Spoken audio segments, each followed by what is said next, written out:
धीरे धीरे मेरी जिंदगी में आना है। तो પહેલા ભ્રષ્ટાચાર સસ્તો હતો ઇન ધ સેન્સ કે પહેલા 20, 50, 500 માં કામ થતા. અત્યારે ભ્રષ્ટાચાર પણ મોંઘો છે કે 5,000, 10,000, 20,000, 5 લાખ સિવાય વાત થતી નથી. ના તો એક મોટા નેતા દિલ્હીથી દારૂના કેસમાં અત્યારે જેલ ભોગવી રહ્યા છે કે જેમાં જબરજસ્તી દારૂ પણ પીવડાવવામાં આવે છે ખોટા કેસ બનાવવા માટે અને પૈસાના તોડ કરવા માટે. હવે કોઈ વ્યક્તિને તમે બિનહરીફ જ કરીને તમારે જીતાડી દેવા છે તો ચૂંટણી શું કરવા કરો છો? જીવવું છે. શા માટે જીવવું છે? તો કે રાષ્ટ્ર માટે જીવવું છે ને ભ્રષ્ટાચારીઓ અને બેઈમાનોને સીધા દૂર કરવા માટે જીવવું છે. ખોટી એફઆઈઆર અમારા ઉપર થઈ છે. અમે પોલીસ સ્ટેશનમાં બેઠા છીએ. જિંદગીમાં પહેલી વાર મારો કોલર પકડીને મને થપ્પડ મારવામાં આવ્યો ત્યારે મેં સામે 3 થપ્પડ મારેલી છે. એમની કન્સેપ્ટમાં એવો હતો કે મેહુલ બોગરાને પતાવી દેવો છે, પણ હજારો લોકોના આશીર્વાદ છે એટલે કંઈ થવાનું નથી. અને આ તો અત્યારે તમારે સ્ટાન્ડર્ડ ઓફ લાઈફ આવી ગઈ છે. બાકી તમે બીડીયું પીતા પીતા ગીતું જ ગાતા પેલા. પણ જો કાયદો વ્યવસ્થા થથરાયેલી છે, વીક છે, તો ક્યારેય એક પ્રજાતંત્ર, એક લોકતંત્ર ટકી શકે નહીં. કે મને રીબીનો કાપવાવાળા નેતા નથી પસંદ તો હું ખુદ રીબીનો ક્યારેય કાપવાનો નથી. કે એટલો સમય ક્યાંથી મળે? જેને આખું રાજ્ય સંભાળવાનું છે સવારમાં ઉઠીને રીબીનો કાપવા નીકળી જાય. આજકાલ કોઈ માણસ જ્યારે ટૂંકા સમયમાં ફેમસ થાય છે ત્યારે એની પાછળ 2 જાતના લોકો હોય છે. એક હોય છે એને ચાહતા લોકો અને એક હોય છે એના વિરોધી લોકો. આજકાલ ફેમસ થવાનો મતલબ છે તમારા ઇન્સ્ટાગ્રામમાં લાઇક્સ કેટલી છે, તમારા ઇન્સ્ટાગ્રામમાં ફોલોવર્સ કેટલા છે, તમારા યુટ્યુબમાં ફોલોવર્સ કેટલા છે. પણ અમે પણ જ્યારે કોઈ પણ કોન્ટ્રોવર્શિયલ માણસ કે કોઈ ફેમસ થયેલા માણસને મળીએ છીએ ત્યારે અમે એમ નથી પૂછતા તમારું નામ શું છે, તમે કયા ગામથી આવો છો, તમે ભણ્યા કેટલા છો. અમે 1 કલાકની અંદર મેક્સિમમ એમની પાસેથી જેટલું નોલેજ યુટિલાઇઝ કરી શકીએ એટલું નોલેજ યુટિલાઇઝ કરવાની ટ્રાય કરીએ છીએ. અમે આજે એવા વ્યક્તિને મળ્યા કે છેલ્લા 1-1.5 વર્ષનો સૌથી કોન્ટ્રોવર્શિયલ વ્યક્તિ છે. છેલ્લા 1-1.5 વર્ષથી એવું લાગે છે કે આ જ માણસ ક્રાંતિકારી છે. છેલ્લા 1-1.5 વર્ષથી એમ જ લાગે છે કે કાયદાકીય રીતે આ જ માણસને પૂછવું સૌથી વધુ જરૂરી છે. આવો મળીએ એડવોકેટ મેહુલ બોગરાને અને જાણીએ એમની આઈડિયોલોજી, એમની વિચારધારા, જેથી આપણને ખરેખર ખબર પડે કે આ વ્યક્તિ ખરેખર સમાજની દ્રષ્ટિએ કેટલો મહત્વનો છે.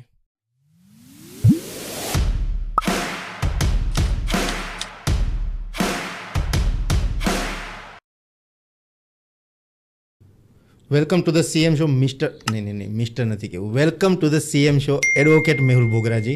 ધન્યવાદ. કેવા છો? બસ એકદમ ફાઇન. હવે કોની મજા બગાડવાની તમારે? મજા આપણે ક્યારેય કોઈની બગાડતા જ નથી, મજા સેટ કરીએ. ઓકે, તો એ લોકોની મજા બગડી જાય છે એનું કારણ શું હોઈ શકે? કદાચ એમનામાં રહેલી બેઈમાની, એમનામાં રહેલી નિષ્ક્રિયતા, એમનામાં રહેલો ઈગો, આ હોઈ શકે કે એમની મજા બગડે. અને એ તો બગડવી જ જોઈએ. જો તમારે બેઈમાનીને ભ્રષ્ટાચારી કરવી છે તો થોડો ઘણો રોલ કોલ થાય અને થોડા ઘણા લાઈન પર ટ્રેક પર લાવવા પડે. ભ્રષ્ટાચારથી સીધી શરૂઆત કરવી છે આપણે, કેમ કે સૌથી સળગતો મુદ્દો અને યુવાનોને જો કોઈ વસ્તુ પર ધ્યાન આપવાની જરૂર છે આજના સમયમાં તો એ છે ભ્રષ્ટાચાર. કેમ કે ભ્રષ્ટાચાર એક એવી દિમાગ છે જે દેશને આજે નહીં તો કાલે ખોખલો કરી જ નાખશે. અને એક આંકડો એવો કહેવાતો, ફોર એક્ઝામ્પલ આપણે પહેલાંના સમયનું લઈએ તો એવું કહેવાતું કે 100 રૂપિયા ગ્રાન્ટ પાસ થાય તો લગભગ 15-20 રૂપિયાનું કામ થતું હશે. આજના સમયમાં શું લાગે, 15-20નું પણ કામ થતું હશે? નહીં, ગ્રાન્ટ તો નહીં, પણ પહેલાં કદાચ આપણે વાત કરીએ તો પહેલાં ભ્રષ્ટાચાર સસ્તો હતો ઇન ધ સેન્સ કે પહેલાં 20, 50, 500 માં કામ થતા. અત્યારે ભ્રષ્ટાચાર પણ મોંઘો છે કે 5,000, 10,000, 20,000, 5 લાખ સિવાય વાત થતી નથી. ચાહે પછી નાની કચેરી હોય, ચાહે પોલીસ સ્ટેશન હોય, ચાહે મહેસૂલ ખાતું હોય કે કોઈ પણ કામ હોય, આવકનો દાખલો કઢાવવાથી લઈને એફઆઈઆર સુધી કોઈ પણ વ્યક્તિ સામાન્ય હોય એ સરકારી કચેરીઓમાં જાય એટલે એને વહીવટ લાખોમાં કરવા પડે છે. એટલે હાલ ભ્રષ્ટાચાર પણ મોંઘો થઈ ગયો છે. રાઈટ. ભ્રષ્ટાચારનું મૂળભૂત કારણ શું હોય? ભ્રષ્ટાચારના 2 પ્રકાર. પહેલા તો ભ્રષ્ટાચાર 2 પ્રકારના હોય છે, એક એક્સપ્લોઇટિંગ અને એક બેનિફિશિયલ. હું હંમેશા વિરોધ કરું છું એક્સપ્લોઇટિંગ કરપ્શનનો. દેટ મીન્સ કે કોઈ એક મજદૂર છે જે લારી લઈને નીકળો છે, જે રિક્ષા લઈને નીકળો છે કે ટેમ્પો લઈને નીકળો છે, હવે એ દિવસના દિહાડી કરીને મજદૂરી કરીને 200, 500, 1000, 5000 રૂપિયા કમાય છે. એનું રુદન અને એના આક્રંદ વચ્ચે તમે એની પાસેથી 200, 500 કે 1000 રૂપિયા પડાઈ લો છો ને, તો એ શોષિત ભ્રષ્ટાચાર છે. એ પૈસો તમને કે તમારા સંતાનોને પણ નડવાનો છે. હવે માની લો કે કરોડપતિ છે, એને જમીન કરાવવી છે અને એ માટે કલેક્ટરને કે મહેસૂલ વિભાગમાં 2, 3, 4, 5 લાખ રૂપિયા આપી દેવાનો છે. તો એનાથી એ કરોડપતિ બિઝનેસમેનને કઈ ફરક નહીં પડે, પણ જે મજૂર પાસેથી 500 રૂપિયા લેવામાં આવ્યા ને આખો દિવસ પડખા ફરશે કે આજે મારા 500 રૂપિયા ગયા, હું મારા છોકરાને આજે એક સમયનું ભોજન પૂરતું નહીં આપી શકું. તો હું હંમેશા આજે એક્સપ્લોઇટિંગ એટલે કે શોષિત ભ્રષ્ટાચાર છે ને એના વિરુદ્ધમાં છું અને એ હંમેશા ચાલુ રહેશે. ફોર એક્ઝામ્પલ બિહાર એક ડ્રાય સ્ટેટ નહોતું, બરાબર, 90sનો એરા પૂરો થયો, નવી જનરેશન 21st સેન્ચુરી આવી અને દારૂબંધી આવી બિહારની અંદર. લોકો એમ જાણે કે ભાઈ દારૂબંધી બહુ સારી વસ્તુ છે, દારૂબંધીના કારણે કદાચ જે એના યુવાનો ગેરમાર્ગે દોરાતા થાય, યુવાનો ગેરમાર્ગે નહીં દોરાય. પણ જેટલું હું સમજું, જેટલું હું વિચારું છું અને જેટલું હું જાણું છું એ મુજબ જેવી દારૂબંધી થઈ એમાં રાજ્ય કરતાં કોઈ પર્ટિક્યુલર સરકારી પાર્ટીનો ફાયદો વધુ હતો. જે ટેક્સ ડિરેક્ટલી ગવર્મેન્ટને જતો હતો એ ટેક્સ ડિરેક્ટલી હવે પર્ટિક્યુલર પાર્ટીને આવવા લાગ્યો છે. કે પાર્ટી કોઈ પણ હતી, કદાચ એક પહેલા શાસનમાં બીજી હતી, આજે કોઈ રૂલિંગ પાર્ટી બીજી છે, બરાબર. પણ જે આ દારૂબંધીનો વિષય એક એવો વિષય, સળગતો વિષય, ઘણા સમયથી, ઘણા વર્ષોથી ચાલતો આવતો વિષય છે કે ખરેખર દારૂબંધી હોવી જોઈએ કે દારૂબંધી ના હોવી જોઈએ. બેન on liquor is always beneficial for a government. મતલબ કે માની લો કે દારૂ ઓફિશિયલી વેચાય તો એમાં ટેક્સ સિવાય કોઈ ઇન્કમ નથી મળવાની. અત્યારે તમે સમજો કે ગુજરાતમાં દારૂબંધી છે તો પહેલા તો દારૂ બોર્ડરથી જ્યારે ઘૂસે ત્યારે ભ્રષ્ટાચાર થાય, ત્યારે પૈસાના તોડ કરવામાં આવે. પછી એ દારૂ જ્યારે પહોંચે ત્યારે બધા જે ટોલ નાકા કસ્ટમ હોય ત્યારે ત્યાંથી પૈસાનો તોડ કરવામાં આવે. પછી જે બુટલેગર દારૂ વેચે છે એની પાસેથી પૈસાનો તોડ કરવામાં આવે અને ત્યારબાદ જે પીધેલા પકડાય એની પાસેથી પૈસાનો તોડ કરવામાં આવે. એટલે જે સિંગલ ઇન્કમ છે ને ઇન્કમ 4 ગણી થઈ જાય છે. અને પ્લસ બેન કરવાથી દારૂ મળી તો બંધ તો નથી થઈ જતો. ગુજરાતમાં કદાચ હાલ આપણે આ કોમ્પ્લેક્સની નીચે ઉતરીને કોઈ ચોકડી ઉપર જઈને દારૂ મંગાવો હોય તો આરામથી મળી જાય. હાઈકોર્ટની બાજુમાં, પોલીસ સ્ટેશનની બાજુમાં કે કોર્ટ કચેરીની બાજુમાં દારૂ મળી જશે. અને મારા મત મુજબ જ્યારે દરવાજો આખો બંધ હોય, બરાબર, આખો ખુલ્લો હશે ને તો કોઈને જોવામાં ઇન્ટરેસ્ટ રહેશે નહીં. પણ દરવાજાને થોડી તિરાડ રાખવામાં આવે તો બધાને ડૂકા કાઢવાની ટેવ હોય. સિમિલરલી દારૂ બંધી કરવાથી દારૂનું વેચાણ વધે છે. હકીકતમાં દારૂબંધી ગુજરાતમાં ઠીક છે, રાખવી ના રાખવી એ સરકારની મરજી છે, પણ હંમેશા એનો ફાયદો સરકારને મળે છે. હમણાં તો એક મોટા નેતા દિલ્હીથી દારૂના કેસમાં અત્યારે જેલ ભોગવી રહ્યા છે. હું કોઈનો ફેવર કે અપોઝિશન નથી કરતો, પણ થિંગ ઇઝ ધેટ કે એ બેઈમાન છે તો એ જેલ ભોગવે જ. પણ ગુજરાતમાં શું દારૂબંધીના નામે હપ્તાખોરી નથી થતી? થાય છે, જગ જાહેર છે. તો ટૂંકમાં બેઈમાનોની એક જમાત છે જેમને પબ્લિક ઇન્ટરેસ્ટમાં કોઈ ઇન્ટરેસ્ટ નથી, માત્ર ને માત્ર પોતાના ગજબા ભરવામાં ઇન્ટરેસ્ટ છે. એટલે દારૂબંધી એ સરકારને ફાયદાકારક છે અને એ હંમેશા રહેશે. ઓકે, અમે એકવાર રિસેન્ટ ધૂળેટીની જ વાત છે હમણાંની. આખો દિવસ ધૂળેટી રમ્યા એટલે થાક્યા હોય ને આંખમાં પણ દેખાય કે તમે ધૂળેટી રમ્યો એટલે થાક આંખમાં દેખાવાનો છે. અમે વલણ સાઈડ ખાવા માટે ગયેલા, ત્યાંથી રિટર્ન આવતા હતા. તો જ્યારે પર્ટિક્યુલર તમને ખબર છે પોલીસ ચોકી આવે છે, બરાબર. જેવા એન્ટર કર્યા એટલે અમારી આંખ ઉપરથી એમ લાગ્યું કે આ લોકો પીધલા છે, બરાબર. અમારી ગાડી ઊભી રાખી, ચેક કર્યું, બધું વ્યવસ્થિત જોયું એને અમને ત્યાં લઈ ગયા, મોઢું સૂંઘ્યું, બરાબર. કંઈ મળ્યું નહીં એટલે જબરદસ્તી કહે કે દારૂ પીધો છે ને, સાચું બોલ, બરાબર. આ રીતની વાત કરી. અને અહીંયા જ્યારે પણ આ રીતની વાત થાય, હવે અમે તો પીધેલા નહોતા એટલે કોઈ ચાન્સ જ નહોતો અમને પકડવાનો, પણ કોઈ માણસ જ્યારે પીને આવે છે, બાય ચાન્સ ભૂલથી પીવાઈ ગયો છે કે કદાચ એની ઈચ્છાથી પી લીધું, બરાબર છે, ખોટું, પણ કદાચ પીધો છે. પણ અહીંયા એક લૂપહોલ્સ છે જે કાયદો નથી જાણતા, બરાબર. તમે આ પહેલી વાર પર્ટિક્યુલર પહેલી, બીજી ને ત્રીજી વાર આ કાયદો છે, બરાબર. ગુજરાતની અંદર દારૂબંધી છે, પણ જો પહેલી વાર દારૂ પીને પકડાય તો એની શું ખરેખર સજા હોય ને કેટલો ફાઇન હોય? જો પહેલી વાત તો દારૂ ક્યારે કોઈને પીવો ના જોઈએ, રાઈટ. પછી બીજી વાત એવી છે કે દારૂમાં પણ 2 ટાઈપ છે. તમે કદાચ પીને રોડ ઉપર પડ્યા હશો અને કંટ્રોલ રૂમમાં ફોન કરશો તો ત્યાં કોઈ એને ઉચકવા આવવાનું નથી. જે મજદૂર હોય, જે દિહાડી કરતો હોય, જેની પાસેથી કંઈ મલાઈ મળે એમ નથી, એને કોઈ હેરાન કરવાનું નથી અને ત્યાં પોલીસ એને પકડવાય નથી આવતી. પણ જ્યારે એ વ્યક્તિ જાણી જાય કે આ પ્રતિષ્ઠિત વ્યક્તિ છે, આનું થોડુંક માન સન્માન હશે, સમાજમાં નામ હશે, આ પેપરમાં એનું નામ છપાવા દે નહીં, આની પાસેથી મલાઈ નીકળે એમ છે, એટલે બોર્ડર ઉપર તમને ઊભા રાખવામાં આવે, ગાડી ચેક કરવામાં આવે.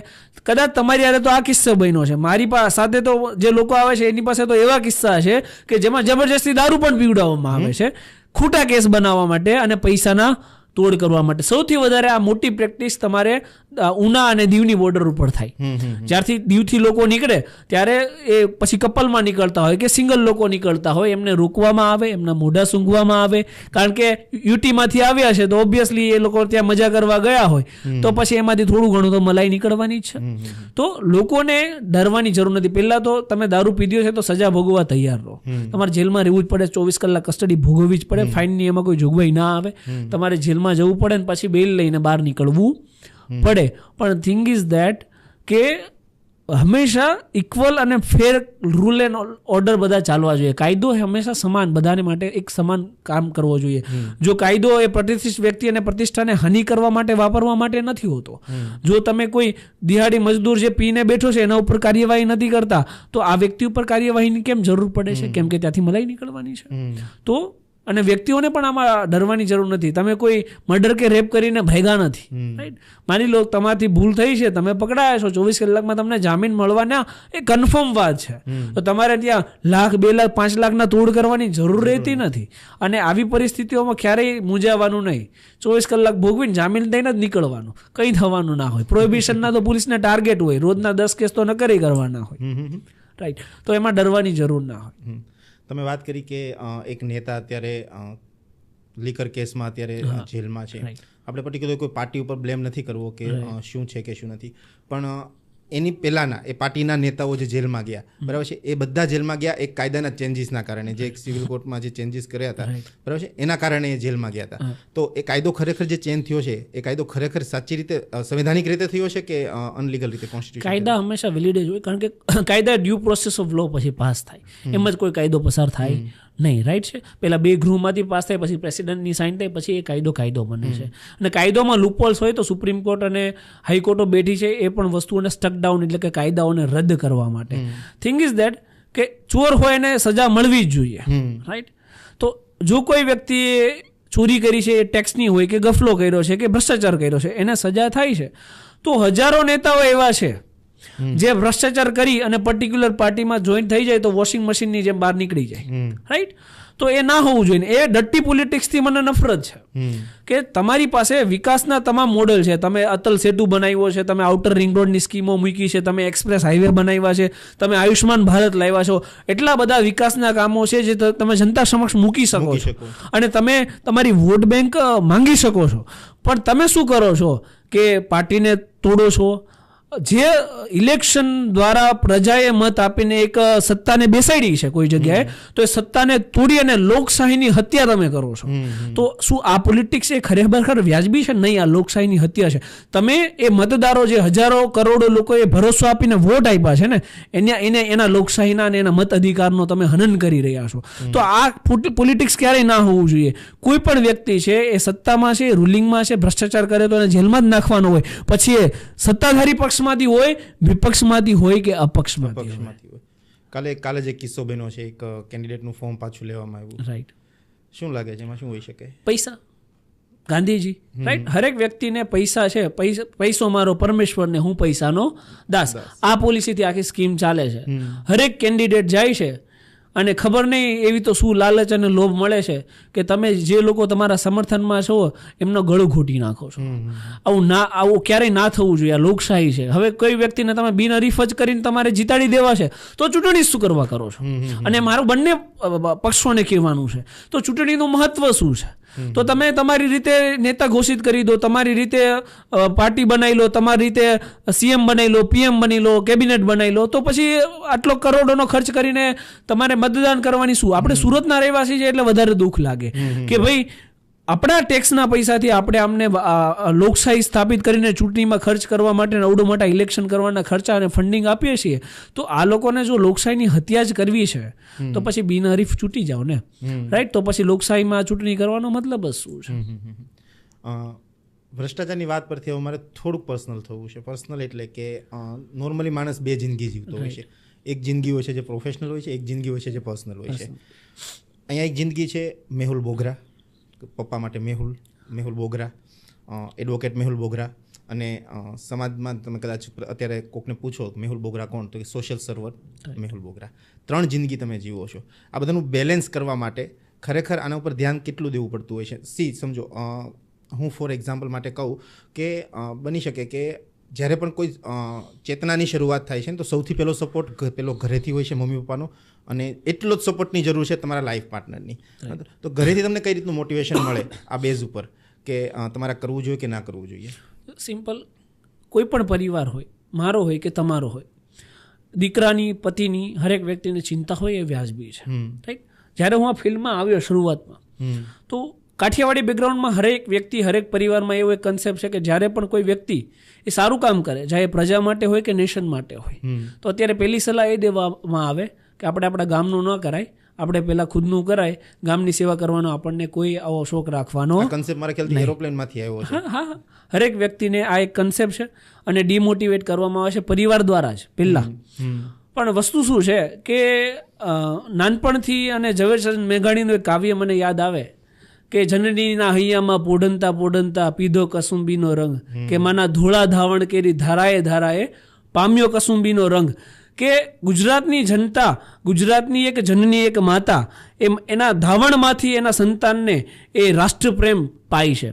પણ કેવું છે કે સમય સંજોગો અનુસાર જવાબદારીઓ આવે, વ્યક્તિ છે એનામાંથી રાષ્ટ્રપ્રેમ ઓછો થતો જાય, બાકી ઘર પરિવારની જવાબદારીઓ આવે એટલે એમાં વ્યસ્ત થઈ જાય અને રાષ્ટ્ર માટે કંઈ કામ કરતો નથી. અને બીજું વસ્તુ કે જ્યારે એ રાષ્ટ્ર માટે કંઈ કામ કરે ને એના ઉપર હુમલા થાય, અવારનવાર ખોટી ફરિયાદો થાય, ક્રોસ એફઆઈઆરો થાય, પોલીસ સ્ટેશન જવામાં થાય, જેલ ભોગવવાની થાય, ત્યારે પરિવાર કોઈના કોઈ જગ્યાએ પાછો પડે કે ભાઈ મારો દીકરો છે એ બિચારો જેલમાં રહેશે, મારો દીકરો એ રસ્તા ઉપર હુમલા સહન કરશે. તો પરિવાર ડરે વ્યાજબી છે, પણ એનું સંતુલન મેન્ટેન કરવું એ પણ સિસ્ટમ ઓટોમેટિક આપણને શીખવાડી દે. જ્યારે સિસ્ટમના મારા ઉપર હથોડા પડ્યા છે, ચાહે ખોટી એફઆઈઆરના સ્વરૂપમાં હોય કે હુમલાઓના સ્વરૂપમાં હોય, ત્યારે હું મજબૂત બન્યો છું, તૂટ્યો ક્યારેય નથી. તો પરિવારને ક્લિયર કટ કીધેલું છે કે ભાઈ હું રીલ બનાવતા ડમ્પર હેઠે આવીને મરવા માંગતો નથી. જો મરવું છે તો એકવાર સ્વાભિમાન માટે, દેશ માટે, રાષ્ટ્ર માટે કામ કરીને મૃત્યુ પામવું છે, એ મને 100 વાર સ્વીકાર્ય છે. તો એ ક્લિયર કન્સેપ્ટ છે અને મારું જે આ કામ છે એમાં અત્યારે મને કોઈ ઇન્ટરફિયર કરતું નથી, ઉલટાના સપોર્ટ કરે છે કે નહીં ભાઈ તમે રાઈટ છો, તમે આગળ વધો. એવો ડર મનમાં કોઈ દિવસ લાગે કે કદાચ હું કાલે સવારે ઉઠીને ઘરે ન આવ્યો તો મારી પાછળ જે લોકો છે એનું શું? રાઈટ. કદાચ 23 વર્ષની ઉંમરે વીર ભગતસિંહ આ વિચાર કર્યો હોત તો આપણે આઝાદી ના મળી શક્યા હોત.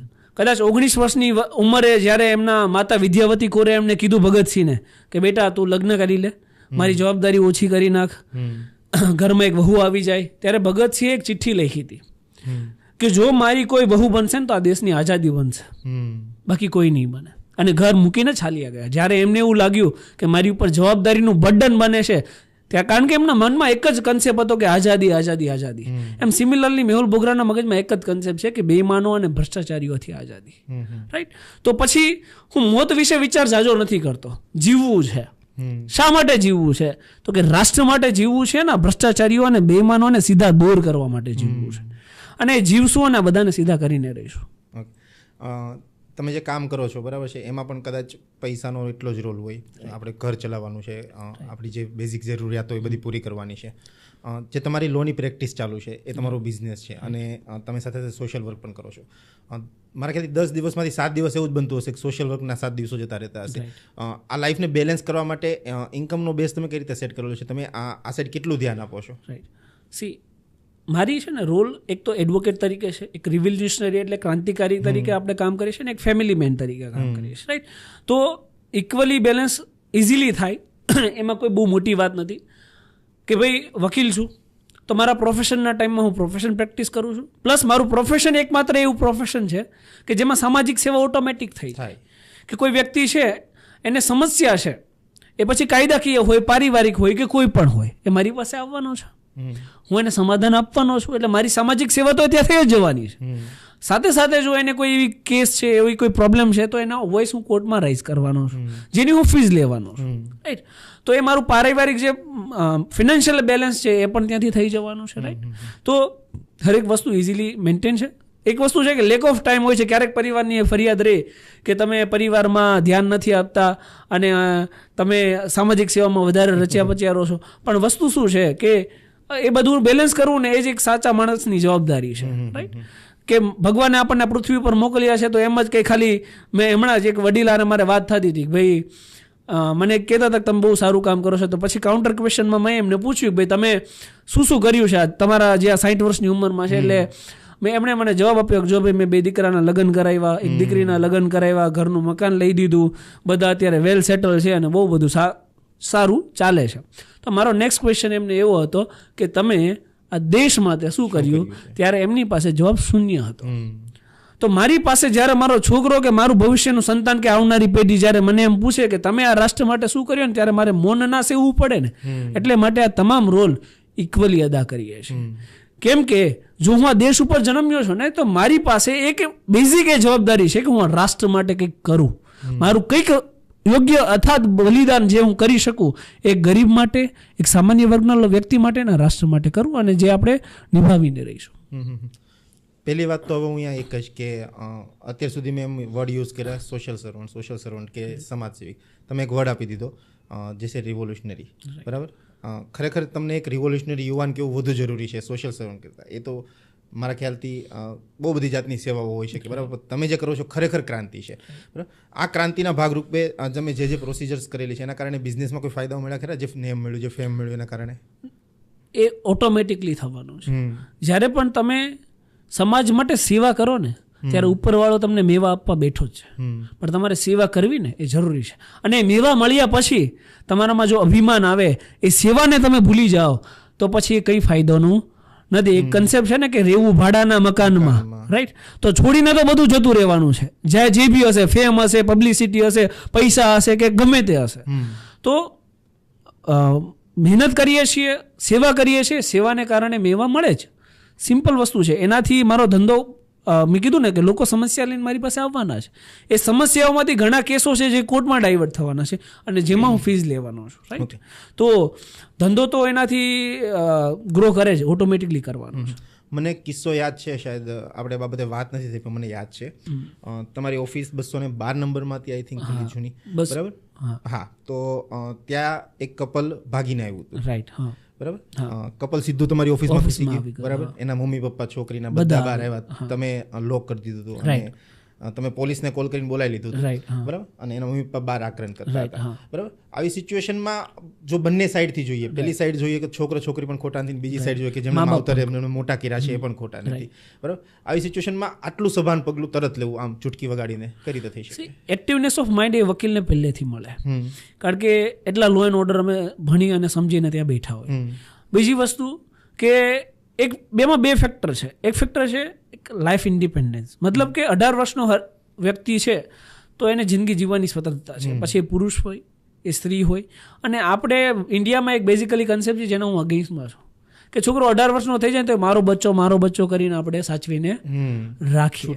છૂટો ક્યારેય મૂકતા નથી, જેથી એ બાળક જ રહી જાય છે, ક્યારેય મોટો થતો જ નથી, એ ક્યારેય પોતાની જવાબદારીઓ સમજતો જ નથી, રાઈટ? તો અત્યારે આ કન્સેપ્ટમાં કેવું થાય કે મારી પાસે 18 વર્ષ ઉપરના કોઈ પણ વ્યક્તિ આવે અને કોઈ પણ કન્સેન્ટ હોય તો એમાં મદદ કરવી એ મારી ફરજ છે. એ લોકો લગ્ન કરીને આવ્યા હતા, એમને જાનનું જોખમ હતું તો એ મારી પાસે આવ્યા કે ભાઈ અમને જાનનું જોખમ છે, હવે હું છૂટા તો મૂકી ના શકું, એમની સાથે કંઈ થઈ જાય તો જવાબદારી કોની આવે? મારી આવે, રાઈટ? તો એ સિચ્યુએશનમાં એ બધું ટેકલ કરવું, મા બાપને ટેકલ કરવા, એક સામાજિક વ્યક્તિ છું એટલે એ પણ દાગ ના લગાવી શકું, રાઈટ? તો મા બાપને ટેકલ કરવા, એ કપલને ટેકલ કરવું, મીનવાઇલ પોલીસને બોલાવી અને હરેક વસ્તુનું યથાયોગ્ય બધાને સમાધાન કરી દેવું. છોકરીને પાછી આપણે એના મા બાપને સોંપી દીધી છે, રાઈટ? સમજાવી બુજાવીને. અને સિમિલરલી છોકરાને એની રીતે આગળ જિંદગીમાં વધારી દીધો છે. તો હરેક વસ્તુઓને ન્યુટ્રલી ડીલ કરવીને એ અમે પહેલેથી શીખીને આવીએ.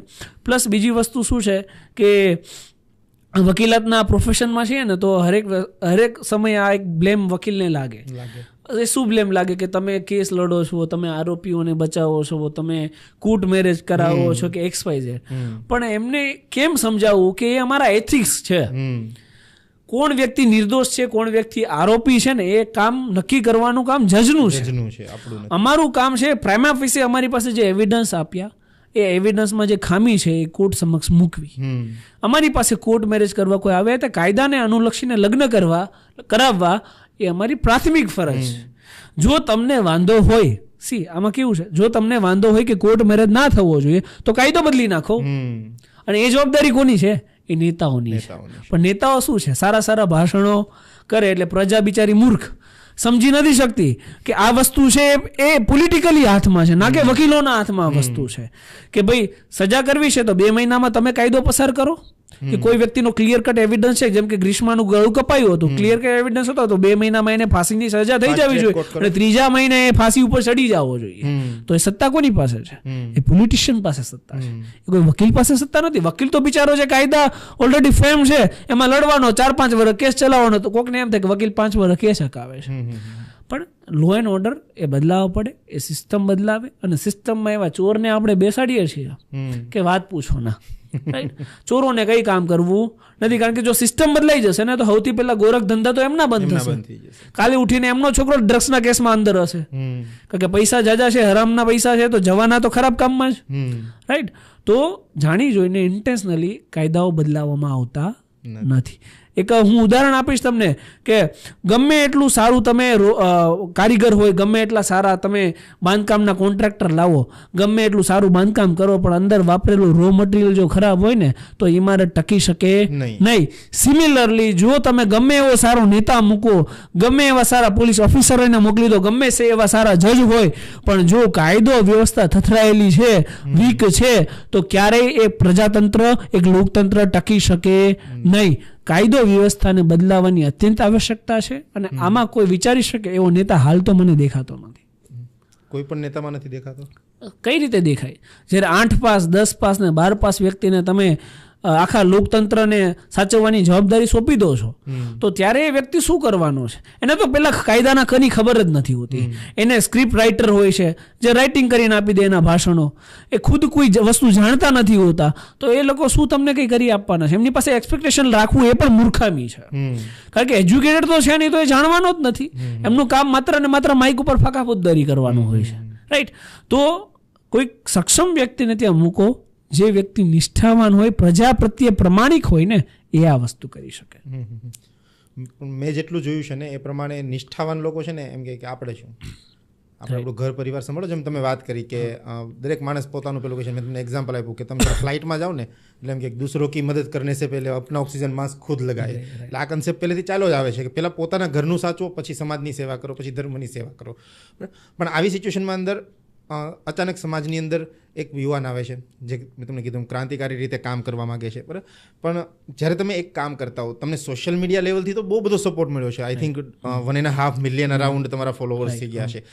કદાચ બહુ બધા લોકોને તમારી હેલ્પ પણ કરી છે. પણ સૌથી અંદર જે પેલું આવે છે ને એ છે ડર. દરેકને કાયદાનો ડર છે, બરાબર. મને ફિટ કરી દેશે, મને મારું શું થશે, બહાર નીકળીશ કે નહીં, બરાબર. આ ડરનું કારણ છે કાયદો નથી જાણતા, બરાબર. તમે જે કામ કરો છો એમાં અવેરનેસ ફેલાવવી અને કેટલી જલ્દી ફેલાવવી કેટલી જરૂરી?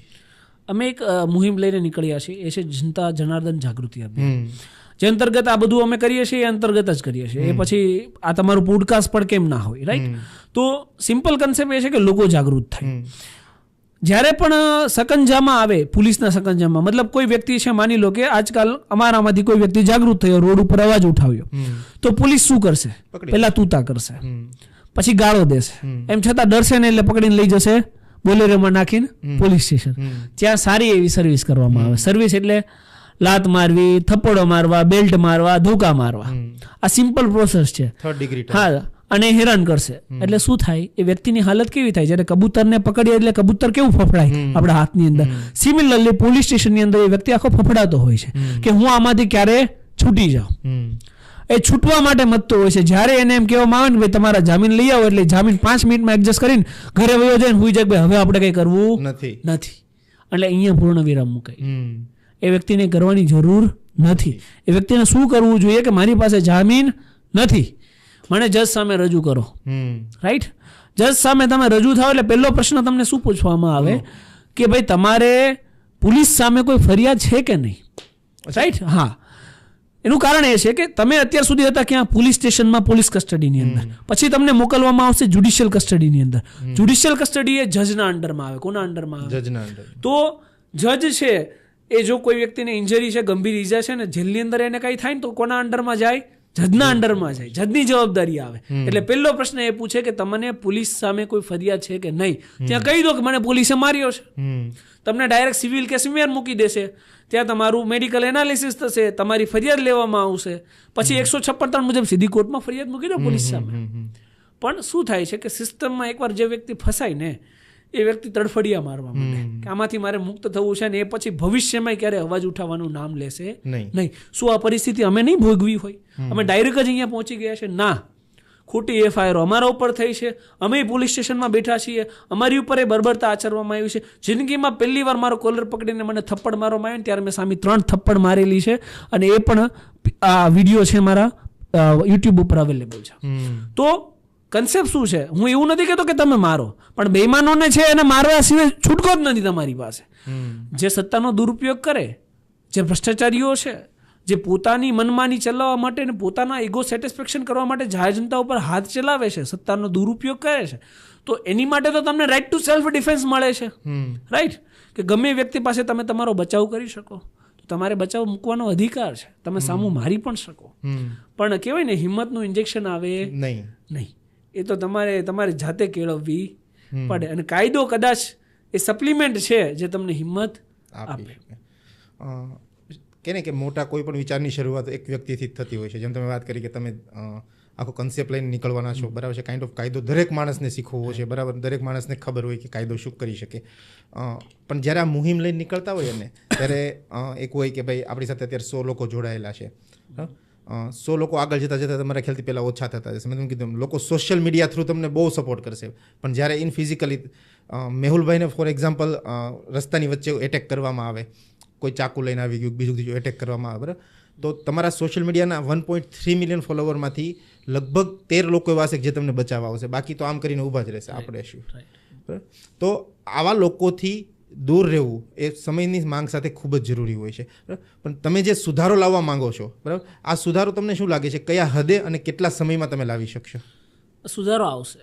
રીઝન એવું છે કે અત્યારે હું જ્યારે નીકળું ને જનરલી, તો મને એ જોવું ગમે કે જે નાના નાના ભૂલકાઓ હોય, નાના ભૂલકાઓ ઇન ધ સેન્સ કે જે 7મું 8મું 9મું ભણે છે, એ મેહુલ બોગરા ગયો, રાઈટ, એવું કહીને બોલે, ધેટ મીન્સ કે કોઈના કોઈ જગ્યાએ એમને મને જોયો છે, એમનામાં રાષ્ટ્ર પ્રત્યેની ભાવના આવે છે. એ જાણે છે કે પોલીસ કર્મચારી છે એ યુનિફોર્મ વગર પકડી શકે નહીં, પોલીસ કર્મચારી છે એ સત્તાનો દુરુપયોગ કરી શકે નહીં. તો એ કન્સેપ્ટ જોઈને નાનપણથી મળ્યો છે, નાનપણથી એ વસ્તુ જોવે છે. ઠીક છે, અબ્યુઝિવને ગાળાગાળીની રીલો જોવે એની કરતાં કંઈક રાષ્ટ્રપ્રેમની રીલો જોશે તો એનામાં રાષ્ટ્રપ્રેમ તો જવાનો જ છે. તો જે ફ્યુચર જનરેશન છે મારી પછીની અથવા આમણી પછીની, એ ક્યારેય અન્યાય સહન કરવાની નથી. જાગૃતતાનો એ દોર હશે, હું તમને ગેરંટી મારીને કહું છું કે 10 થી 20 વર્ષ પછી જ, બહુ જાજો સમય આપણે જોવાનો નથી, જાગૃતતાનો એ દોર હશે કે ઓટોમેટિક બેમાની એ ક્લોઝ કરવી પડશે. છેલ્લે વોટ બેંક તો જોઈએ જ છે હરેક સરકારને. તો વોટ બેંક માટે અત્યારે હું એમ કહું છું કે 2000માં જેનો જન્મ થયો ને, 2018 પછી એમના મતદાન કાર્ડ નીકળી ગયા છે, રાઈટ, તો એમનો વોટ તો લેવો હશે ને. તો એ વોટ તમને જાતિ જ્ઞાતિના આધારે, ધર્મના આધારે નહીં આપે, એ બહુ સમજદાર છે, રાઈટ.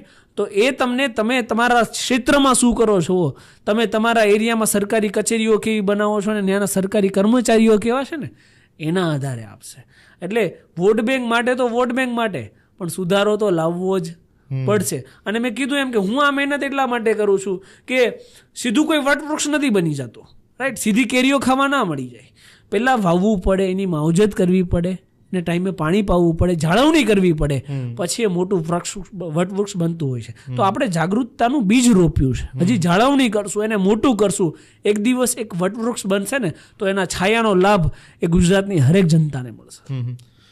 મારે તમારા થોડાક ફેમસ કિસ્સાઓ ઉપર જવું છે. શરૂઆત હું મારી કહાનીથી કરીશ. બહુ નાના હશું, કદાચ 12મું ભણતા હશું કે 18 વર્ષના હશું.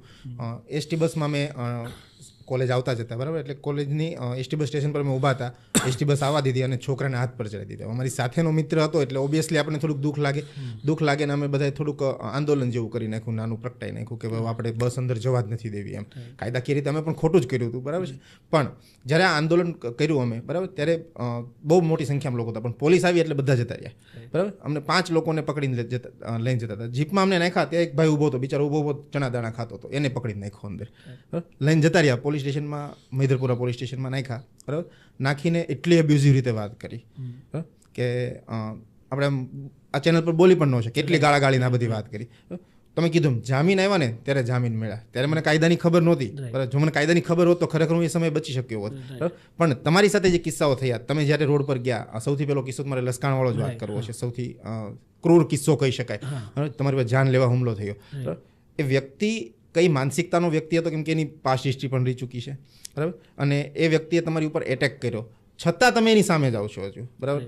પાછળ તો નથી, છતાં આટલું બધું મનોબળ ક્યાંથી આવે, બરાબર. અને વ્યક્તિનું હાલમાં કોર્ટ કેસ ચાલે છે કે નહીં, એનું શું થયું? પહેલી વાત તો તમે મને પૂછ્યું ને કે આવી ક્રૂરતા ક્યાંથી આવે, તો એક કન્સેપ્ટ છે આપણે કે જેવો આહાર એવો વિચાર, રાઈટ. તો તમારી પાસે જ્યારે કોઈ વ્યક્તિનું આક્રંદ થઈને ભ્રષ્ટાચારના, બેઈમાનીના, પોતાનો જીવ દુભાવીને કોઈ વ્યક્તિ તમને પૈસા આપી રહ્યો છે, એ પૈસા તમે ઘરે લઈને જાઓ છો, એ પૈસાથી તમે રાશન લાવો છો, એ પૈસાનું તમે ખાઓ છો, જે હરામના પૈસા કહી શકાય, એ પૈસાથી તમને ક્યારેય સારો વિચાર આવી શકે નહીં. તો આ વિચારોનું પરિણામ એ છે કે એટલી ક્રુઅલ્ટી વિચારી શકે. કેમ કે તમારી કરોડોની આવક બંધ થઈ રહી છે, તમે એ નથી વિચારી રહ્યા કે તમારી બેઈમાની અને ભ્રષ્ટાચારીની આવક છે, આ કોઈ લોયલ આવક નથી. મેહુલ બોગરા બંધ કરાવી રહ્યો છે, તો એની હાવ મારી કરોડોની આવક બંધ થાય છે, તો મેહુલ બોગરાને બંધ કરીને રહીએ. એ સમયે એમનો ઇન્ટેન્શન એ જ હતો કે મેહુલ બોગરા પતી જાય, રાઈટ. That is clear. પણ થિંગ ઇઝ દેટ કે કરોડો લોકોના આશીર્વાદ આપણી સાથે છે, જે હજારો ગરીબોના આપણે કામ કરીએ છીએ. એ પ્લાન હતું, યસ. પ્રી-પ્લાનેડ હોય તો જ ધોકા હોય ને સાથે.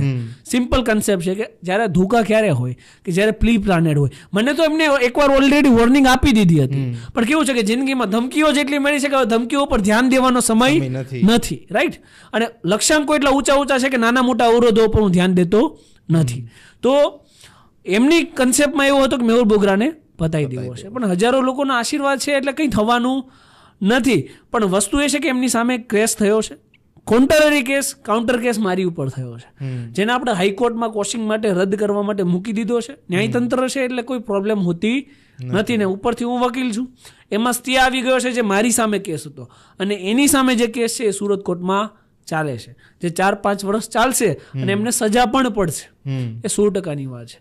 પણ વસ્તુ શું છે કે કોઈના કોઈ જગ્યાએ જો મને કોઈ જગ્યાએ કાયદાકીય કે બીજી કોઈ પ્રોબ્લેમ નથી હોતી, હંમેશા મને એક વસ્તુની કમી મહેસૂસ થાય કે મારી પાસે એટલો પાવર નથી કે હું એમને સીધા કરી શકું, રાઈટ. કાલે ઉઠીને વ્યક્તિ સસ્પેન્ડ થઈને પછી પાછો નોકરીમાં આવે તો ચોરનો ભાઈ ઘંટી ચોર એ ક્યારેય બદલાવાનો નથી, રાઈટ. તો એને ડિસમિસ કરીને ઘરે બેસાડવાનો જે પાવર હોય ને એ મારી પાસે નથી. એ કમી હંમેશા હું મહેસૂસ કરું છું કે ભાઈ આજે મેં કોઈ ચોક ઉપર, માની લો સરદાર માર્કેટ છે, રાઈટ, મેં હપ્તાખોરી બંધ કરાવી તો ત્યાં 5 મહિના પછી પાછી હપ્તાખોરી ચાલુ થાય ને તો મને મનમાં દુઃખ થાય, રાઈટ, કે આવું કેમ. અને હપ્તાખોર મેં જેને સસ્પેન્ડ કરાવ્યા છે એને હું 6 મહિના પછી પાછો ડ્યુટી ઉપર જાઉં ત્યારે મને દુઃખ થાય કે આ વ્યક્તિ પાછો ડ્યુટી ઉપર આવીને પાછી હપ્તાખોરી કરશે. તો એ પાવર આપણને જોઈએ કે એને ડિસમિસ કરીને ઘરે બેસાડી દઈએ ને. આવા દાખલા 10 બેસાડો ને તો હરેક વ્યક્તિ ઈમાનદાર થાય, કેમ ના થાય. પણ આ દાખલો બેસાડવા વાળો કોઈ વ્યક્તિ તો જોઈએ જે સિસ્ટમમાંથી હોય, નથી. એ તકલીફ છે. ફેમસ સ્લોગન છે, સિસ્ટમને બદલવા સિસ્ટમમાં જવું બહુ જરૂરી છે. જવું છે સિસ્ટમમાં? સિસ્ટમમાં 100% આવીશ. મેં કીધું ને, પાવર મારામાં જેટલી ક્ષતિ મને મહેસૂસ થાય ને એ ક્ષતિ હું પૂરી કરીને રહું છું, રાઈટ. તો મને કદાચ એવું લાગે કે જાહેર જનતાના કામ નથી થતા, જાહેર જનતાના કામ કરવા માટે હું અહીંયા ટૂંકો પડું છું, તો આપણી પહોંચ લંબાવીશું, રાઈટ. સિસ્ટમમાં ઘૂસશું અને બેમાનોને દૂર કરશું ને સિસ્ટમમાંથી સાફ કરશું. એ નિશ્ચિત વસ્તુ છે. જો સિસ્ટમ, મને એવો કોઈ શોખ નથી કે મારે ગૃહમંત્રી બનવું છે, એ પણ સ્પષ્ટ કહી દો, રાઈટ. પણ મારી ઈચ્છા એવી 100% છે કે મારો વિડીયો વાયરલ થયો છે, જ્યાં ભ્રષ્ટાચારી સામો દેખાય છે, તો ગૃહમંત્રી ખુદ એવા પગલાં લે કે કાલે ઉઠીને ઘરે બેસી જાય. તો મેહુલ બોગરાને ગૃહમંત્રી બનવાની કોઈ જરૂર જ નથી. પણ જો આ વસ્તુ ના થયું તો પછી બધી વસ્તુ વિચારવી જરૂરી છે. તમે જ્યારે સિસ્ટમમાં જાઓ ત્યારે આ 2 આઈડિયોલોજી આવે, બરાબર છે. એક આઈડિયોલોજી ડ્રીવન અને એક પાર્ટી ડ્રીવન, બરાબર. તમે કઈ આઈડિયોલોજીમાં બિલોંગ કરો છો?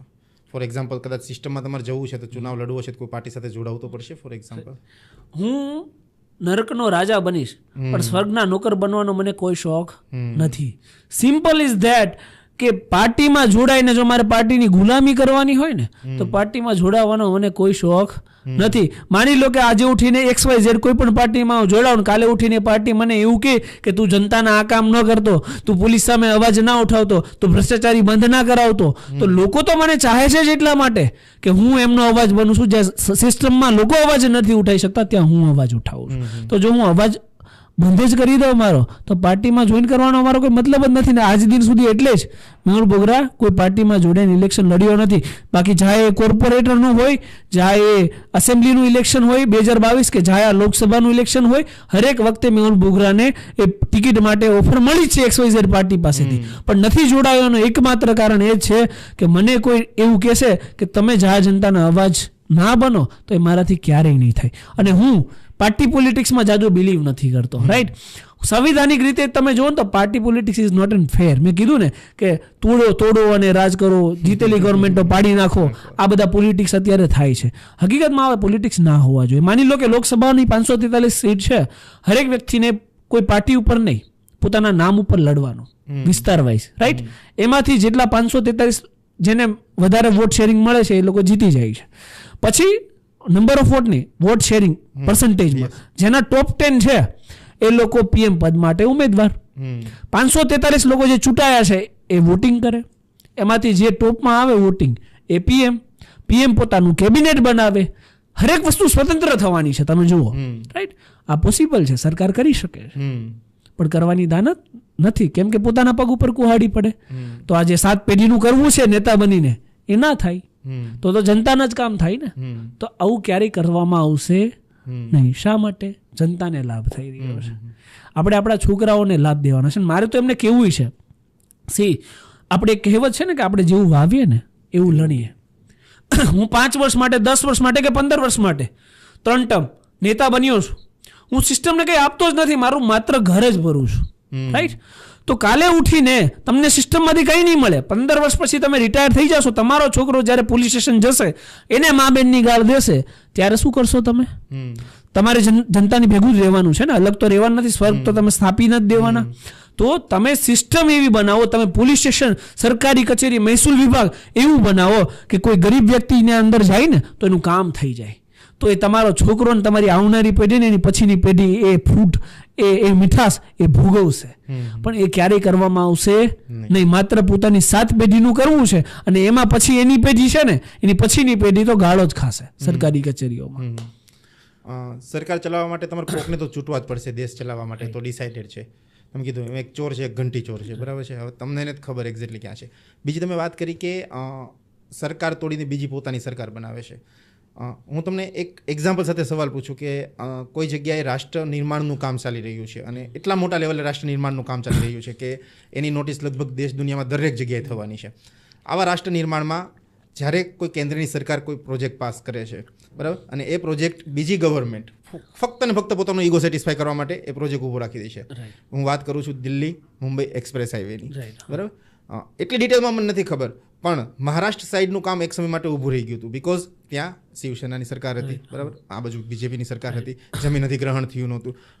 આવા સમયે સરકાર પડી ગઈ, સરકાર પડીને બીજી નવી સરકાર રચાણી, મિલીજુલી સરકાર રચાણી, અને જમીન અધિગ્રહણનું કામ ચાલુ થઈ ગયું, અને ફટાફટ રાષ્ટ્ર નિર્માણનું કામ ચાલુ થઈ ગયું. જ્યારે રાષ્ટ્ર નિર્માણના નામે આવા કોઈ સરકાર પડતી હોય અને કામ થતું હોય છે, તો આવી સિચ્યુએશનમાં આપણે કયા લેવલની આઈડિયોલોજી અપનાવવી જોઈએ? એક્સપ્રેસ હાઈવે ઠીક છે, એ એક સુવિધાનો ભાગ કહી શકાય, અને એનાથી લોકોને ફાયદો થવાનો છે, પણ એનાથી સંપૂર્ણ રાષ્ટ્ર નિર્માણ છે એવું હું ક્યારેય નહીં કહું.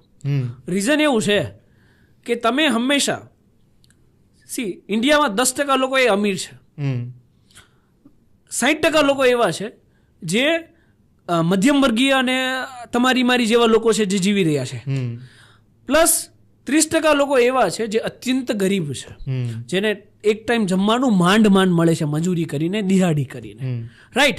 તો સિસ્ટમ જ્યારે 30%ના લોકો જે ક્યારેય એક્સપ્રેસ હાઈવેમાં જવાના નથી, હું તમને ખાતરીપૂર્વક કહું છું, કારણ કે એની પાસે 4 વ્હીલ નથી, તો એ 30% લોકો માટે રોટી, કપડાં, મકાન, વીજળી, પાણી અને સારું શિક્ષણ આ જ્યારે મળતું થઈ જાય ને એને કહેવાય રાષ્ટ્ર નિર્માણનું કાર્ય. Very true. એની સિવાય કોઈ રાષ્ટ્ર નિર્માણનું કાર્ય હોતું નથી. તમે એને સારામાં સારું ઉચ્ચ શિક્ષણ આપો, હું તમને 100%ની ખાતરી આપું છું કે ગરીબના દીકરો એના બાપની ગરીબી તો દૂર કરશે જ, રાષ્ટ્ર માટે કંઈક તો કરીને બતાવશે, કોઈ જગ્યાએ પહોંચશે તો ખરા જ. પણ શિક્ષણ આપવાની દાનત ખરી. આપણે અહીંયા વરાછા રોડ ઉપર ચડીએ, બ્રિજ ઉપર કેટલા ગરીબોના છોકરાઓ હોય છે જે કપડા વગર હોય છે, જેને ખાવાનું નથી મળતું, જેને શિક્ષણ નથી મળતું.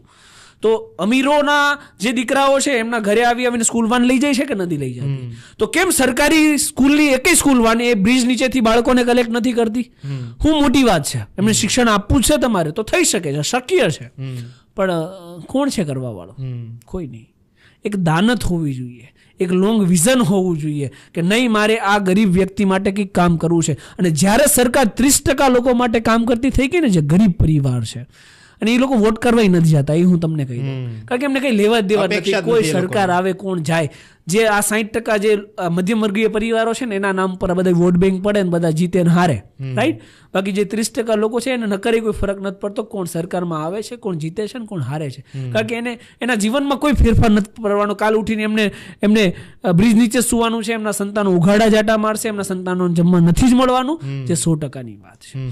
તો સિસ્ટમમાં અને રાષ્ટ્ર નિર્માણ માટે આ કાર્યો કરવા પડે. એના માટે સત્તા તોડવાની જરૂર પડતી નથી. જે દિવસે તમે આ કામ કરશો ને ત્યારે તમારે સત્તા તોડવાની જરૂર નહીં પડે. તમને લોકો ચાહીને તમને વોટ આપશે. રાષ્ટ્ર નિર્માણના કાર્યો તો તમે ઓટોમેટિકલી કરી શકશો. જે તમે કીધું કે બેઝિક જરૂરિયાતો રોટી, કપડાં, મકાન અને હેલ્થની સુવિધાઓ મળવી જોઈએ, બરાબર છે. એક પાર્ટી વારે વારે ક્લેમ કરે છે કે અમે મોહલ્લા ક્લિનિક ખોલી નાખ્યા છે, અમે લોકોએ 5 સ્ટાર જેવી સ્કૂલો બનાવી નાખી છે. એક્ઝેક્ટલી હું દિલ્હી પછી ગયો નથી એટલે મને આઈડિયા નથી સાચું છે ખોટું છે, પણ આ બધા ક્લેમો કરે છે. અને એનો જ લીડર પાછો દારૂના કેસમાં જેલમાં જાય છે. તો આવી બેવડી વિચારધારાને આપણે કેમ પહોંચી વળવું? મેં કીધું ને કે પોલિટિશિયન એટલું ગંદુ છે અત્યારે. હરેક વ્યક્તિ પહેલાં છે ને એક માહોલ બને, પોલિટિક્સ, આ ખાસ પોલિટિક્સ છે. માની લો 2014 પહેલાં એક માહોલ બનાવવામાં આવ્યો હતો, અન્ના નહીં આંધી હૈ દેશ કા દૂસરા ગાંધી હૈ, રાઈટ. પછી બેરોજ મહેંગાઈ ડાયન ખાઈ જાત હૈ, રાઈટ. પછી ગેસના બોટલો લઈ લે માથે ચાલ્યા અને વિરોધ પ્રદર્શન કર્યા, અને સાયકલો લઈ લઈને સંસદે ગયા અને પેટ્રોલના ભાવ વધારા વિરુદ્ધ. તો આ તમામ વસ્તુઓથી એક પ્રોપોગન્ડા ક્રિએટ થાય, જનતામાં એક વિઝન નાખવામાં આવે કે આપણે પર્ટિક્યુલર સરકાર વિરુદ્ધ વોટિંગ કરવાનું છે. હકીકતમાં અન્ના નહીં આંધી દૂસરા દેશ કા ગાંધી, એનાથી કોઈ ફાયદો જનતાને થયો 2014 પછી? નથી થયો. કોઈ પાસે જવાબ પણ નહીં હોય આનો, અને કોઈ અત્યારે લગભગ અન્ના હજારાને કંઈ જોઈએ નહીં હોય. એ પોતાનું સેટ કરીને બેસી ગયા, એસ્ટાબ્લિશ કરીને બેસી ગયા છે. એમાંથી જ નીકળી એક પાર્ટી, રાઈટ. એના જે અત્યારે સીએમ છે અત્યારે જેલમાં છે. તો એનાથી હંમેશા કેવું હોય કે આપણે કમ્પેરિઝન કરવી હોય તો આપણે આપણા સંતાનની કમ્પેરિઝન કોઈ દિવસ ડફર સ્ટુડન્ટ આરે કરી, ભાઈ જો આ તો નપાસ થયો છે, નહીં. આપણે ટોપર આરે કમ્પેરિઝન કરીએ, રાઈટ. તો તમારે કમ્પેરિઝન કરવી હોય તો અમેરિકા આરે કરવી પડે, રાઈટ છે. તો મોહલ્લા ક્લિનિક તો અહીંયા છે, નોટ અ બિગ ડીલ. ત્યાં કંઈ દિલ્હીમાં કોઈ ધાડ નથી મારતી હતી, રાઈટ. સરકારી સ્કૂલો અહીંયા પણ છે, ત્યાં પણ છે, ત્યાં પણ શિક્ષણ ફ્રી છે, અહીંયા પણ સરકાર ફ્રી છે. પણ લેવલ છે એક જે હોવું જોઈએ, જે દિલ્હીમાં પણ નથી ને ગુજરાતમાં પણ નથી, રાઈટ. એ લેવલ શું જોઈએ? તો એક ક્વોલિટી શિક્ષણ. તમે ક્વોન્ટિટીમાં શિક્ષણ આપો, ધેટ ઇઝ ડઝન્ટ મેટર. ક્વોલિટીવાળું એક શિક્ષણ હોવું જોઈએ. એ શિક્ષણ કેવું હોવું જોઈએ? અત્યારે તમે જો આપણે નાના હતા ને ત્યારે એક કન્સેપ્ટ આપણને શીખવાડતા, આ સાચું કહેવાય, આ ખોટું કહેવાય, માની ખોટી કસમ ના ખવાય, પાપ લાગે, સાચું બોલાય, રાઈટ. આ બધા કન્સેપ્ટ ધીમે ધીમે ઓસરતા ગયા. અત્યારે ગમે એ વ્યક્તિ ગમે એ જૂઠી કસમ ખાઈ લે, ખોટા ઉપર ચાલે, અપ્રમાણિકતાથી ચાલે, માત્ર પૈસા. કેમ? નાનપણથી આપણે સંતાનોને શું શીખવીએ છીએ કે પૈસા છે તો બધું છે, રાઈટ. તો એજ્યુકેશન સિસ્ટમની અંદર પાયામાંથી આ વસ્તુ નાખવી જોઈએ કે સત્યતા શું કહેવાય, પ્રામાણિકતા શું કહેવાય, નિષ્ઠા શું કહેવાય. 12મું અથવા કોલેજ ભરીને છોકરો જ્યારે નીકળે ને ત્યારે કંઈ ના થાય તો કંઈ નહીં, પણ એ દેશ પ્રત્યે વફાદાર તો થાય જ જોઈએ. આ કન્સેપ્ટ શીખ્યો હોય તો. પણ આ નાખવા પડે શેમાં? એજ્યુકેશન સિસ્ટમની અંદર. જે ક્વોલિટીવાળું શિક્ષણ આજ દિન સુધી કોઈ સરકાર આપે એવું મને કોઈ જગ્યાએ દેખાયું નથી. અત્યારે હું કદાચ વિચાર કરવા બેસું કે મેં તમને કીધું એમ મારે વોટ આપવા તો જવાનું જ છે, બરાબર. હવે મારે કોઈને પસંદ કરવો જ છે, બરાબર. તમે કીધું ચોર, ઘંટી ચોર, મને નથી ખબર કોણ પર્ટિક્યુલર માણસ કેવો છે, પણ મારે અત્યારે કોઈને ચૂઝ કરીને આવવાનો જ છે. મારી પાસે ઓપ્શન છે નોટાનો, બરાબર. પણ ફરીથી એ આવશે, ફરીથી આવી. આ રીતે તો સામ્રાજ્ય નહીં જ ચાલે ને કે દરેક વખતે તમે નોટા આપશો ને દરેક વખતે કેન્ડિડેટ બદલાશે. મારે કોકને તો વોટ આપવો જ છે, બરાબર. જ્યારે હું વોટ આપવા જાઉં ત્યારે એ માણસને જોઈને વોટ આપું કે પાર્ટીને જોઈને વોટ આપું? ગુજરાતની 99% જનતા એ કદાચ નહીં, હું 100% કહું છું કે પાર્ટીને જોઈને વોટ આપે છે. અને એટલે જ આપણે આ દુર્ભાગ્ય અને આ સહન અત્યારે બધું કરીએ છીએ.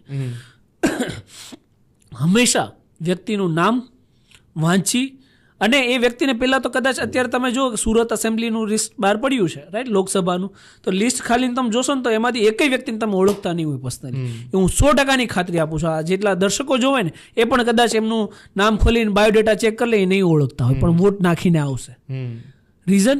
રીઝન માત્ર એ છે કે આપણે એક સિમ્બોલ ફિક્સ કરી લીધો છે મગજની અંદર કે આને વોટ નાખવો. પછી એ વ્યક્તિ તમારા મત વિસ્તારમાં 5 વર્ષ સુધી એના બાકડા દેખાશે, એ વ્યક્તિ નહીં દેખાય. રાઈટ, તો એ શું કામનું છે?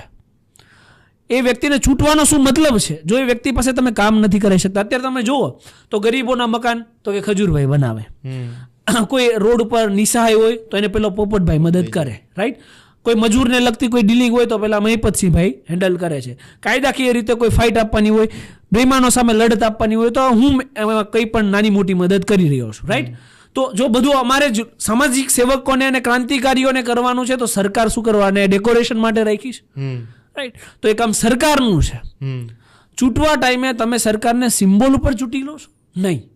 અને હું તમને ખાતરી આપીને કહું છું કે કદાચ એ સિમ્બોલની લિસ્ટની અંદર કદાચ મારું નામ એડ થઈ જાય ને, લોકો સિમ્બોલિક જ વોટિંગ કરશે.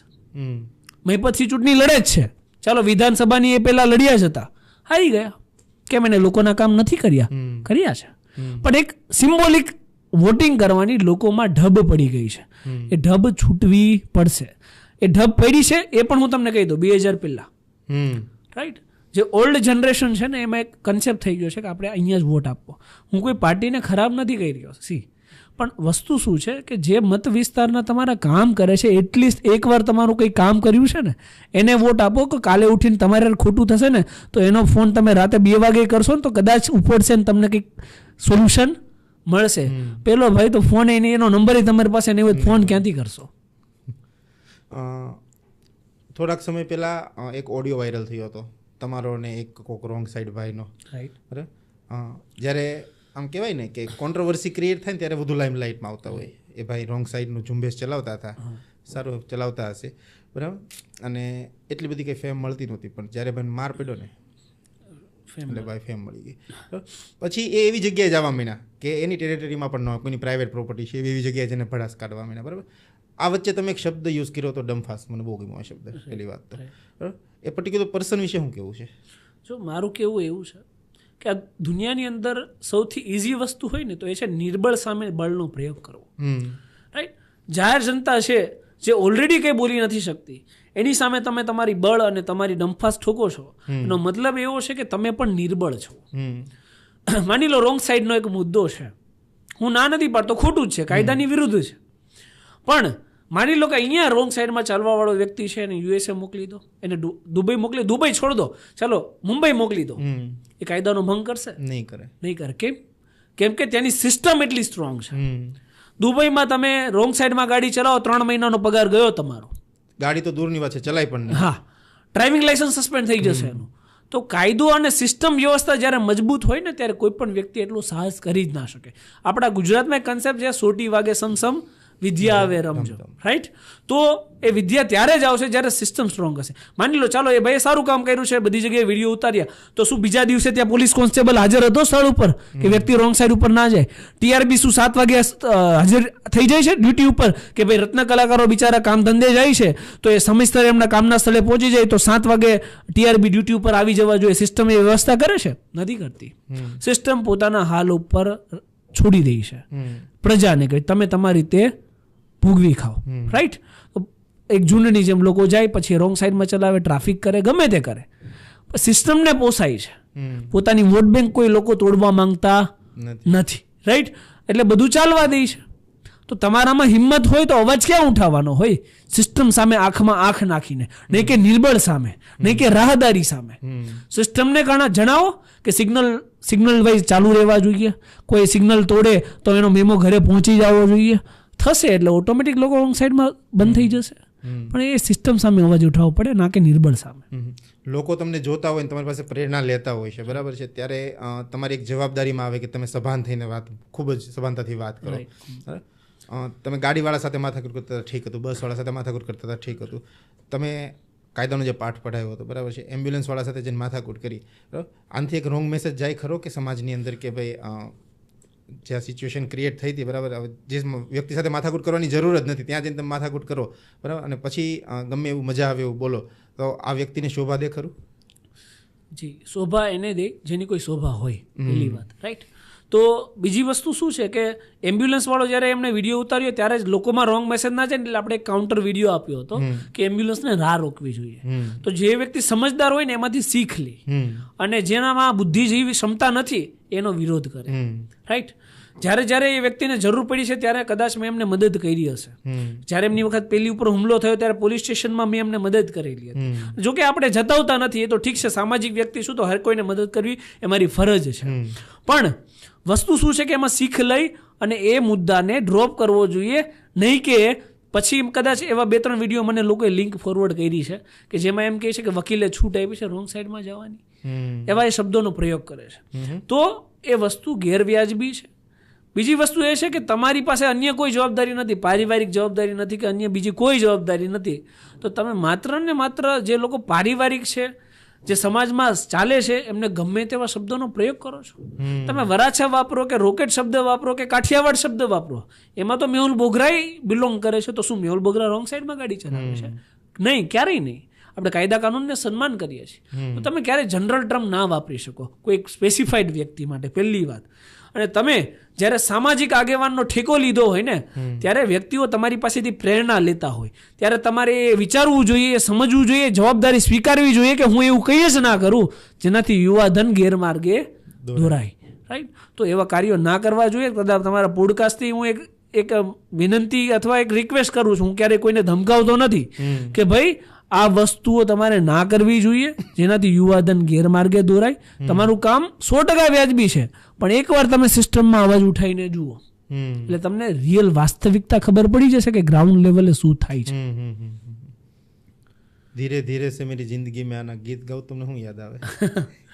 ધીરે ધીરે મેરી જિંદગી મેં આના શું કોઈ યાદ આવે તમને વ્યક્તિ વિશેષ? ના, અત્યારે મને યાદ નથી, પણ આ લાઈન મેં કોઈ જગ્યાએ યુઝ કરી છે મને વિશેષ ખ્યાલ છે. તમારા પરમ મિત્ર એક હતા કે જ્યાં ગીત ગાતા હતા કઈ સિગરેટ બિગરેટ પીતા પીતા ને બહુ સારી એવી કોન્ટ્રોવર્સી. હા, રાઈટ, યાદ આવી ગયું મને, રાઈટ. એ વ્યક્તિ વિશેષ વિશે શું કહેશો? એક કથિત લોક સાહિત્ય કલાકાર, કથિત શબ્દ હું એટલા માટે વાપરું છું કે એમને લોક સાહિત્ય કલાકાર ના કહી શકાય. રીઝન એ છે કે હમણાં એક કોન્ટ્રોવર્સી થઈ, તમને ખબર હોય તો, સમાજની, આપણે પોલિટિક્સ લેવલે, રાઈટ. રૂપાલા સામે નામજોગ જ કહું છું, રાઈટ. ટિકિટ પાછી લો, તો એમાં ક્ષત્રિયોનો ગમે તે બોલવામાં આવ્યું, ક્ષત્રિયોનો આક્રોશ આપણે જોયો. તો અત્યાર સુધી એ કથિત લોક સાહિત્ય કલાકાર છે એમની વાહવાઈ કરી, ડાયરાનો પ્રોગ્રામ બુક કરાવી અને પૈસા છાપતા હતા, નોટો ઉડે એ છાપતા હતા.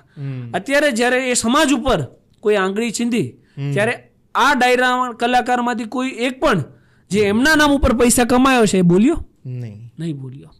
માની લો કે તમે ડાયરાના સ્ટેજ ઉપર ફાકા ફોજદારી કરી, એ કથિત કલાકાર માટે કહું છું, એ ફાકા ફોજદારી કરી ભાઈ આપણે તલવારોની બાકાજીકી બોલાવી દેવાની હોય, ધોકા ઉલાળ નાખવાના હોય ને સ્વાભિમાન માટે લડી લેવાનું હોય. પહેલાં તો તલવારો ઉડાડવાની જરૂરિયાત જે તે સમયે હતી, જ્યારે અંગ્રેજો હતા, જ્યારે મુગલો હતા, જ્યારે લડાઈઓ થતી હતી. અત્યારે ભારતનું બંધારણ છે, પોલીસ છે, સરકારી ન્યાયતંત્ર છે, તમારે તલવારો ઉડાડવાની જરૂર નથી પડતી. તમે યુવાધનને આ રીતે ગેરમાર્ગે ના દોરો. આપણો કહેવાનો કન્ટેક્સ ત્યારે પણ એ જ હતો, રાઈટ. અને આ તો અત્યારે તમારે સ્ટાન્ડર્ડ ઓફ લાઈફ આવી ગઈ છે. બાકી તમે બીડીયું પીતા પીતા ગીતું જ ગાતા પહેલા. આ તો ઠીક છે, રૂપિયા થોડા ઘણા થઈ ગયા, અને કદાચ ચાલો તમે યુવાનોને આ પ્રેરણા આપો છો તલવારોની બાકાજીકી બોલાવી દેવી જોઈએ, તો તમને જ્યારે તલવાર જરૂર પડે, કોઈ યુવાનને જરૂર પડે ને તમને ફોન કરે ભાઈ હાલો તમે આ બોલો છો ફલાણા ભાઈ, ત્યારે તમારો મેનેજર ફોન ઉચકે છે કે ભાઈ એની હારે તો વાત નહીં થાય, એમની પાસે સમય ના હોય, 3-4 લાખ રૂપિયાનો પ્રોગ્રામ બુક કરાવો તો એ આવશે, પાછા ખાલી બાકા જીકીને ફાકા ફોજદારી કરીને વૈયા જાય. તો સિમ્પલ કન્સેપ્ટ એ છે કે તમે નેગેટિવલી બોલો, ફાકા ફોજદારી કરો, યુવાઓને ભ્રમિત કરો, એ કન્ટેક્સ વધારે ચાલશે. મારા એ વિડીયોનો પણ વિરોધ થયો હતો ને હું આજ પણ એ બોલવાથી અચકાતો નથી, મને કોઈ ફરક પડતો નથી. કદાચ જેને વિરોધ કરવો એ કરે, હું સત્ય બોલું છું હંમેશા કે તમે તમારામાં તેવડ ના હોય ને કે યુવાને રાષ્ટ્રપ્રેમ આપી શકો, તો તમે તમારી ફાકા ફોજદારી કરીને નીકળી જાઓ. તમે યુવાઓને ગેરમાર્ગે ના દોરો, તમારે જે ડાયરો કરવાનો છે ને એ કરો. તમે યુવાઓને કેટલું મિસગાઈડ કરી રહ્યા છો, એનાથી એક નેગેટિવ મેસેજ જાય, યુવા ક્યારે રાષ્ટ્રપ્રેમનો નશો કરી જ નહીં શકે. એ તલવારોની બાકાજીકી બોલવામાં આવશે તો અહીંયા લગભગ કોઈ જીવતું નહીં રહી.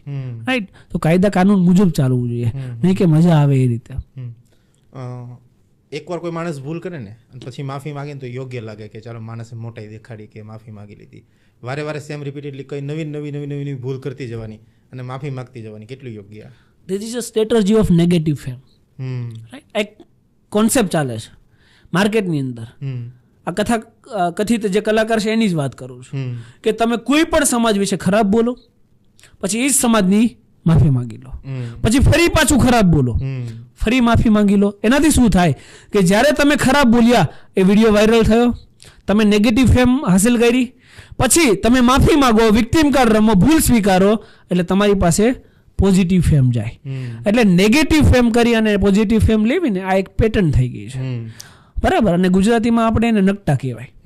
રાઈટ. કે જે વારે વારે નાક કપાવે ને એને નકટા કહેવાય. સિમ્પલ લેંગ્વેજમાં છે. રાઈટ. તો જો તમને ટેવ જ હોય નાક કપાવવાની અને નકટાઈ કરવાની તો એનું કોઈ સમાધાન જ નથી. એ તો પછી લોકો ઓટોમેટિક ખબર પડી જાય. અત્યારે કદાચ વિડીયોમાં કોમેન્ટ સેક્શનમાં જાય ને તો જનતાનો અવાજ તમને ત્યાં દેખાઈ જાય. કદાચ મારો એક નેગેટિવ વિડીયો ભવિષ્યમાં વાયરલ, ભૂતકાળમાં એક વાયરલ થયો હતો કે જેમાં હું ગાડીની અંદર બેઠો છું અને કોઈ મિસગાઈડ કર્યો હતો વિડીયો કે ભાઈ આને સીટ બેલ્ટ નથી બાંધ્યો. પણ કદાચ તમે એના કોમેન્ટ સેક્શનમાં જાઓ ને તો તમને ખબર પડી જાય કે જનતા એ વિશે શું કહે છે. રાઈટ. તો જનતા જ મારા જવાબ આપી દે છે. મારે કોઈ દિવસ જગ્યાએ ક્યારે જવાબ આપવો પડ્યો નથી. મારે આજ દિન સુધી કોઈ દિવસ કોઈ જગ્યાએ માફી માંગવી પડી નથી. રીઝન ઇઝ ધેટ કે હંમેશા સત્યના અને પ્રામાણિકતાના માર્ગે ચાલીએ છીએ. અમે ફાંકા ફોજદારી કરતા નથી. જનતાના કોઈ પણ વ્યક્તિને જ્યારે જરૂર પડી છે ને ત્યારે ગ્રાઉન્ડ લેવલ ઉપર અમે અમારા મોતની સામે ઝઝૂમી ગયા છે ત્યાં સુધી લડ્યા છીએ.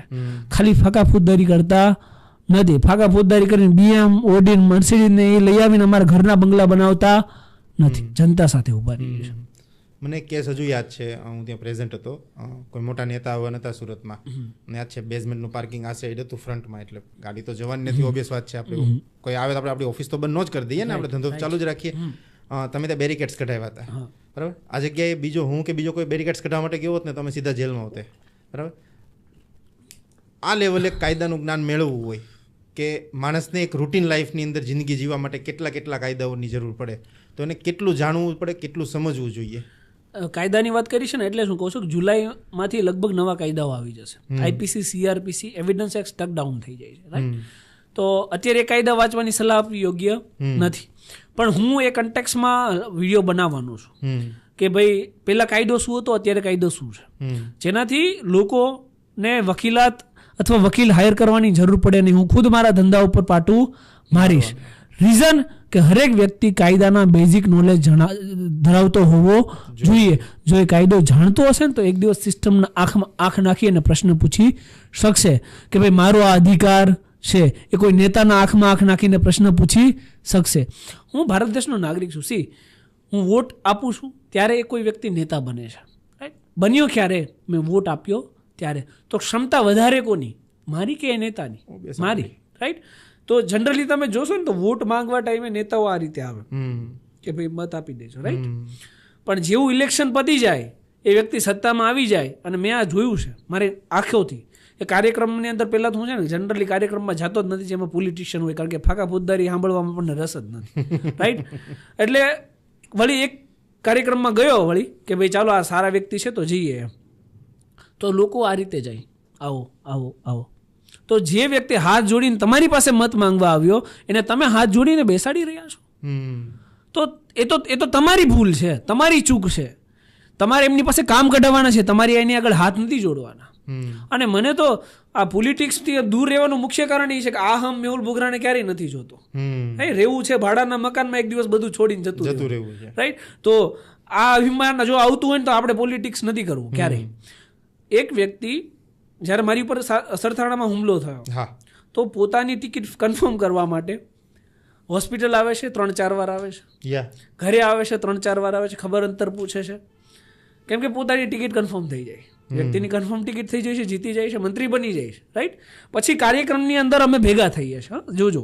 તો હું આ સાઈડ બેઠું છું, એમનું પ્રવચન ચાલુ છે, પ્રવચનમાં 4 વક્તા હતા તો એ કલાક ખેંચી લે છે અને એ ખબર નથી પડતી પાછળ 4 જણાનો વારો છે, બાકી લોકો થાકી જાય. હા, એટલે શું વાત ખબર કે ભાઈ અમે આ રિંગ રોડ બનાવી દીધો, અમે સરકારી કોલેજ બનાવી દીધી, અમે આ તે XYZ કરી નાખ્યું. વાતો ખાલી આવી જ, વાતો પૂરી થઈ. પછી એમને ખબર છે કે હું અહીંયા બેઠો છું, તો જાણી જોઈને કોઈને ઇગ્નોર કરવા માટે આપણે એમની સાઈડ નહીં જોઈએ. અને હું એવો વ્યક્તિ નથી કે ભાઈ નેતા નામ દોડતો જાઓ, આપણે કોઈ જરૂર નથી. તો જાણી જોઈને એ વ્યક્તિ મને ઇગ્નોર કરે છે. જે વ્યક્તિને ટિકિટ જોતી હતી ને ત્યારે મારી પાસે 4 વાર આવ્યા હતા. રાઈટ છે. તો આ પોલિટિક્સ છે, આ ડટી ગેમ છે કે તમારી પાસે સત્તા આવ્યા પછી તમે જેના દમ ઉપર સત્તામાં આવ્યા છો ને એ વ્યક્તિને તમે ભૂલી જાઓ છો. રાઈટ. ને એવું પોલિટિક્સ મારે ક્યારેય જોતું નથી. અને બહુ ફાકા ફૂદદારી એને કરી દીધી કે અમે આ કરી દઈશું, અમે આ કરી દઈશું. એટલે મારાથી એ સહન ના થાય. પછી મારી હાથમાં માઇક આવ્યું. એટલે પહેલું વાક્ય મેં એ ચાલુ કર્યું કે ભાઈ જોરદાર તાળીઓ થઈ જાય, આપણે આ કરી દીધું.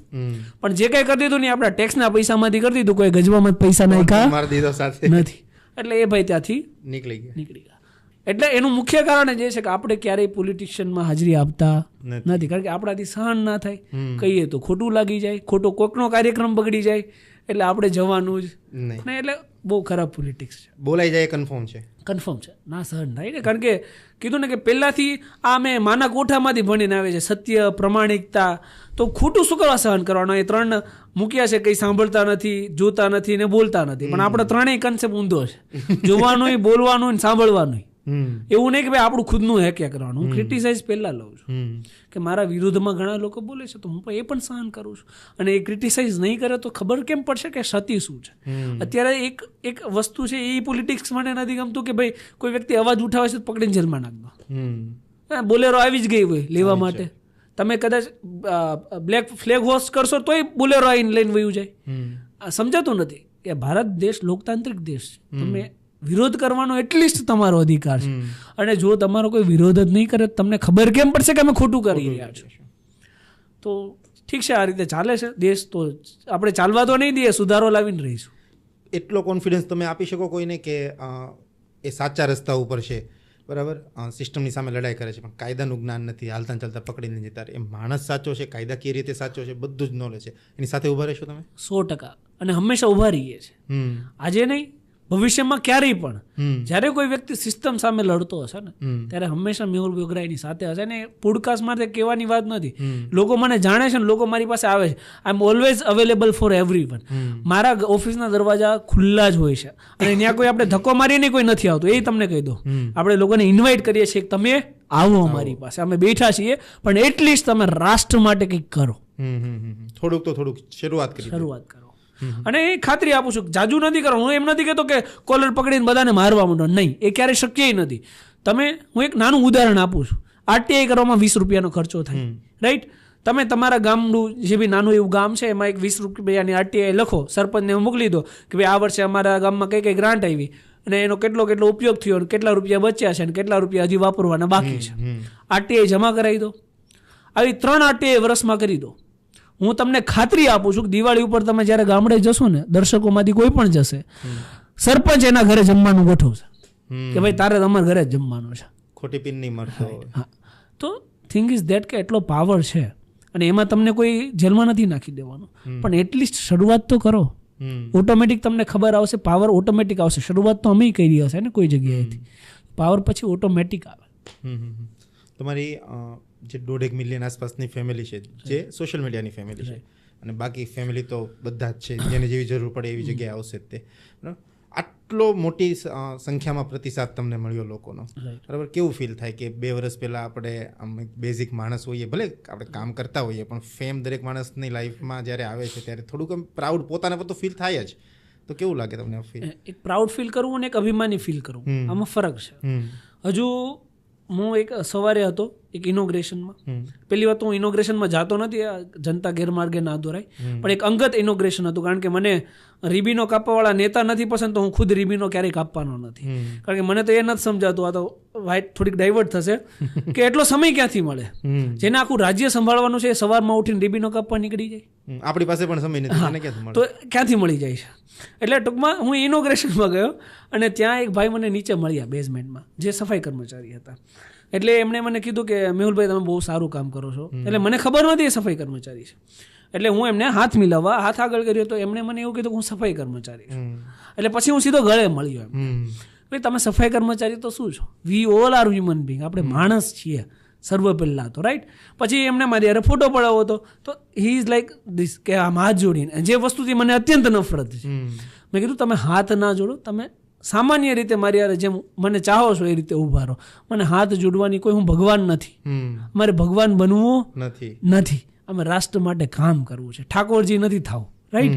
તો ટૂંકમાં જનતાનો એટલો પ્રેમ છે એટલે એક વસ્તુ તો થાય કે ભાઈ એક પ્રાઉડ ફીલ થાય કે નહીં રાષ્ટ્ર માટે કંઈક કામ કરીએ છીએ. અને આ કહેવાય ને કે એક દોડવીર હોય એને કેમ ગ્લુકોઝ મળે, એમ રાષ્ટ્ર માટે જે અમે આમ કામ કરીએ ને એમાં આવા લોકો અમને ગ્લુકોઝ સમાન છે કે ભાઈ નહીં તમે છો, અમે બેઠા છીએ, ભલે આવે ના આવે, થાય એટલી મદદ કરે, સોશિયલ મીડિયામાં લાઇક શેર કે ફોલો કરી લે, પણ that is a glucose for us કે એનાથી અમે વધારે દોડી શકશું આ રેસની અંદર. હવે આપણે લાસ્ટ તરફ જવું છે પોડકાસ્ટના. અમે શું ગણતરી રાખી શકીએ કેટલા સમયમાં અમે તમને વોટ કરવા આવી શકીએ?